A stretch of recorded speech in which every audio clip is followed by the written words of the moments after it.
이게 우리가 살고 있는 세계 지도인데요. 이 지도가 많이 잘못된 것 같습니다. 제 생각에는. 왜 잘못됐냐 하면 요즘에는 5대양 6대주만 있는 게 아니고 이 대기권과 뭐 아니면 이승과 저승 사이 어딘가에 가상의 세계가 또 하나 있습니다. 그래서 세계 지도는 앞으로 이제 다시 그려야 될지 모릅니다. 제 생각에는 이렇게 5대양 6대주가 있고 그 사이에 가상의 세계가 또 하나 존재하고 있습니다. 그럼 또 여기 살고 있는 인구에 대해서 살짝 말씀드리면 좁은 지구에 축을 이렇게 두면 가령 여기가 뭐 2억 년 전이다. 그러면 이게 한 1억 명 정도 된다. 그럼 2억 년 전부터 지금까지 쭉 오는 동안 한 1700년까지 해서 인구가 증가한 거는 여기까지 한 6억 명 정도에 불과합니다. 그러다가 여기 1700년부터 오늘 살고 있는 게 2023년인데 이렇게 올랐습니다. 80억 명이 삽니다. 요 무려 아주 짧은 기간 동안 400년이라는 시간 동안에 지구의 인구가 13배인가요? 이러면 거의 13배 가까이 늘어났습니다. 그런데 이렇게만 늘어났느냐? 사람이 이렇게 늘고 나니까 이 사람들을 먹이기 위해서 가축들도 같이 엄청난 숫자로 늘어났고 소 한 마리가 트림해서 나오는 이산화탄소가 차가 서울과 부산 거리를 20번 왕복하는 정도의 이산화탄소를 배출합니다. 그럼 소도 많이 늘고 염소도 늘고 닭도 늘고 그러다 보니까 지구의 온도가 자꾸만 올라가고 그런 현상이 벌어져 있는 거죠. 그러니까 갑자기 짧은 기간 내에 지구가 부양해야 될 인구의 숫자가 폭증했다는 거죠. 이건 지구 전체에 제가 이걸 뭐 사실은 잘라 놓은 거죠. 이만큼 생략된 거죠. 여기서 여기까지가 서기부터 생각을 하더라도 1700년 아닙니까? 그 전부터 하면 더 많은 거고 이거 꼭 생각하고 계셔야 돼요, 여러분. 뭐 앞으로는 뭐 2차 전지 산업이 뭐 이러다 말겠지, 혹은 뭐 이게 언젠가는 뭐 기후 변화 얘기 안 하고 살겠지 그렇게 생각하시겠지만 이 팩트를 하나만 놓고 보면 그런 일은 아마 여러분이 살아가는 세상에는 그런 일이 없을 겁니다. 지금도 바닷물의 높이는 해마다 3mm씩 높아지고 있습니다. 그럼 그게 10년이면 3cm가 높아지는 거고요.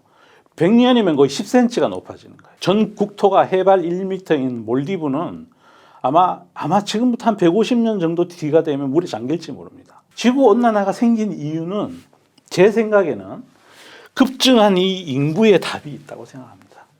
이 지구가 부양해야 될 인구수가 갑자기 늘어버린 거예요. 그래서 우리가 앞으로 투자해야 될 아이디어도 여기에 기반해서 찾는 게 굉장히 중요하다라는 생각을 저는 합니다. 이제 지구로 잠시 돌아가겠습니다. 그래서 여기에 가상의 세계가 또 하나 있다고 제가 말씀드렸잖아요. 또 뭐 최근 들어서 제가 보면 신기한 게 지금까지 인류가 모든 생산하고 가치를 매기는 것들은 땅에서 나거나 하늘에서 난 것들을 조합해서 재가공하고 해서 만들어 팔고 그랬습니다. 근데 요새 가상자산이라고 혹시 들어보셨는지 모르겠어요. 그거는 땅에서 난 것도 아니고 하늘에서 난 것도 아니고 전혀 새로운 하나님이 만들지 않았던 거를 인간이 만들어서 거기에 돈을 매기고 가격을 올리고 내리고 지금 그러고 있는 중입니다. 그래서 그것도 참 새로운 현상인 것 같고 그래서 여기 이제 가상의 세계가 하나 세계 지도에 더 있어야 된다고 생각을 하고 그다음에 또 하나 인구를 얘기할 때도 제가 80억 명이라고 그랬잖아요. 80억 명이 아닌 것 같아요. 왜 그러냐면 버추얼 세상이 생겼어요. 우리가 메타버스 세상이라고 그러잖아요. 그 안에 들어가면 또 다른 자기가 있는 거야. 그 또 다른 자기를 위해서 거기서 또 돈을 써. 그래서 그것도 세계 인구에 더하기를 해야 돼. 80억 명이 있는데 여기 더하기 메타버스 안에 있는 자기 인구 더하기 또 있어요. 여기다 뭘 더해야냐면 이제 조만간 가셔야 되겠지만 로봇을 더해야 돼요. 그러면 지구의 인구가 계속 늘어나고 있는 거죠. 그런데 이건 또 뭐 지나가면서 하는 얘기면 로봇은 생산은 하는데 소비는 안 합니다. 그래서 막 사람들이 걱정하잖아요. 로봇이 많이 늘고 나면 그러고 나면 우리 일자리는 어디로 가나. 로봇만 있는 경제는 소비가 안 되기 때문에 얘는 전기밖에 먹는 게 없잖아요. 처음에 만들기 위한 뭐 금속이나 뭐 전장 이런 게 필요할 뿐이지 그 경제가 돌아가지 않기 때문에 사람은 반드시 필요합니다. 어쨌든 이렇게 보면 앞으로 인구는 계속해서 늘어나는데 그 늘어나는 인구 속에 이제는 진짜 가상의 세계에 가상의 월드에 사는 자기 아바타들도 함께 살아. 그래서 인구 얘기를 전체 인구 얘기는 이게 왜 우리가 2차 전지니 신재생 에너지니 그렇게 된 근본적인 원인이 저 인구가 아닐까 이제 제 생각을 말씀드렸고 그다음 또 현실 세계로 살짝 내려와서 이 지구의 요 윗부분이 여기가 북해기선이 지나갑니다. 그러니까 북해기선에 우리가 만약에 우주로 나가는 우주선을 타고 인공위성에서 밤에 지구를 이렇게 내려다보면 여기만 반짝반짝반짝거립니다. 여기만 반짝반짝거리고 여기 우리나라가 GCR 만하게 표시되어 있는데 요 반쪽 위에만 깜깜해요. 북한만 깜깜거리지 않고 이쪽은 도시화된 지역들은 다 반짝반짝거립니다. 왜 그럴까요? 북해기선 쪽은 사계절이 뚜렷해요. 봄, 여름, 가을, 겨울이 있다는 거죠. 그러면 어떤 그 내추럴한 인간이 살아가기에 결코 열대지방보다 좋지 않은 환경이에요. 열대지방에서는 옷 한 벌 있으면 그냥 1년 내내 나는 거고 뭐 비 대충 맞아도 감기 안 걸릴 날씨고 하니까 그렇게 좋은 집이 필요하지도 않고 먹는 거는 뭐 조금만 노력하면 숲속에 들어가면 지천으로 널려 있어요. 그러다 보니 여기 사람이 살기가 힘들다 보니 여기 있는 사람들이 먹고 살기 위해서 더 많이 공부하고 더 많이 생각하고 그러니까 저절로 두뇌도 더 많이 발달하고 적응하기 위해서 여기 뭐 겨울 되면 겨울 옷이 필요하고 여름 되면 여름 옷이 필요하고 더위와 싸워야 되고 더위 싸우고 다 끝났나 싶으면 아이고 나 이제 편할라 그러면 추위랑 싸워야 되고 추위야 적응 다 끝났다 그러면 또 다시 뭐 덥다 그러고 이러니까 에어컨도 필요하고 온풍기도 필요하고 먹는 것도 여기에 있는 작물들은 여기는 2모작, 3모작, 4모작이 되지만 이쪽 지역에는 뭐 끽해봐야 한 번 자라는 사시사철 자라게 하려면 비닐하우스를 지어야 되고 이러다 보니 이쪽에 있는 사람들이 산업이 발달하게 된 겁니다. 그런데 최근 들어 문제가 좀 생겼는데요. 이 동네 사람들이 애를 안 놓습니다. 이제 우리가 원래가 우리 인간도 동물이니까 이렇게 종족 보존의 본능이 원래 존재하는 거잖아요. 그러면 한 나라의 인구가 지속 가능하게 현상을 유지하려면 출산율이 2.0명이 돼야 됩니다. 왜냐하면 부부니까 부부 두 사람이 둘을 놓으면 그래서 평균 수명으로 살고 그러면 계속해서 그렇게 무한반복하면 인구가 옆으로 가는 거거든요. 근데 여기 북해기선 근처에는 지금 인구가 출산율이 우리나라는 0.8명이고요. 일본은 우리보다 좀 좋아도 1.2명 정도 되는 수준이고요. 이 동네 사람들은 애를 지금 거의 안 놓는 형편에 들어가 있어요. 그것 때문에 이쪽 동네가 힘들 거냐? 저는 또 그렇게는 생각 안 합니다. 우리가 저출산 대책을 많이 정부에서 노력하고 그러지만 저는 쉽게 개선되지 않을 거라고 생각을 하고 그렇다고 해서 대한민국에 문제가 생기느냐? 저는 그렇게도 생각 안 합니다. 왜냐? 이 밑에 적도 벨트에 있는 쪽에서는 인구가 폭증하고 있습니다. 지금 이슬람권요. 여기가 이제 메나 지역이죠. 노스 아프리카, 미들 아시아 이쪽, 그리고 여기 인도, 이쪽에 인도네시아권요. 여기는 인구가 엄청나게 늘고 있습니다. 그래도 우리 투사하고 좀 관련이 있게 이제 쉽게 한번 우리가 알고 계셔야 되는 게 중국에 14억이 있습니다. 여기 인도인데요. 인도가 14억인데 올해 중에 우리가 예상하는 것 중에 가장 정확히 들어맞는 예상 하나가 있는데 작년 연말로는 UN 통계 기준으로 중국이 14억 2,700만 명이라고 그러고요. 올해 7월 정도가 되면 인도 인구가 중국을 추월하게 됩니다. 그리고 이 동네의 인구의 특징은 인구의 구성이 다 이렇게 피라미드 형태로 되어 있다는 거죠. 이렇게 생긴 젊은 사람이 무지 많은. 예를 들어 인도만 같아도 30세 이하의 인구 구성이 거의 뭐 70% 넘어가 있습니다. 이 북반구 북해기선에 있는 사람 국가들의 인구 구조는 다 이렇게 생겼습니다. 대부분이 이렇습니다. 대동소이한. 그리고 한 해 한 해가 지나갈 때마다 이거는 위가 점점 뚱뚱해지고 밑에가 이렇게 되고 계속해서 그래서 나중 되면 뭐 이렇게 고려청자 달랑아리처럼 이렇게 될지도 모릅니다. 고려청자 매병이죠. 그래서 여기에 있는 젊은 친구들이 결국 북해기선 쪽에 있는 쪽으로 많이 옮겨오게 될 거다. 여러분 놀라운 통계 하나 있습니다. 유럽에 새로 진입하는 이민자 중에 80% 정도가 이슬람 사람들입니다. 미국에 진입하는 사람들도 거의 다 이 남쪽 벨트에서 미국으로 올라가게 됩니다. 그래서 우리가 인구가 없으면 산업이 공동화되면 어떡하지?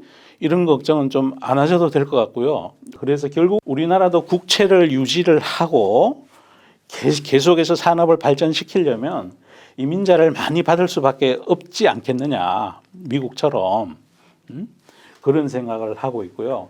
그리고 이제 학계 출산율을 이렇게 간단히 살펴보면 이쪽 권역은 3.0명입니다. 인도도 한 3.0명, 인도는 최근 들어서 좀 떨어져서 뭐 2.1명 정도 되는 것 같고요. 특히 여기 이슬람권이 종교적인 영향으로 출산율이 3.0명 정도 됩니다. 그래서 앞으로 아마 이슬람 인구들이 굉장히 많이 지구에 많이 흩어져서 퍼질 것 같다는 이런 생각을 하고 있고요.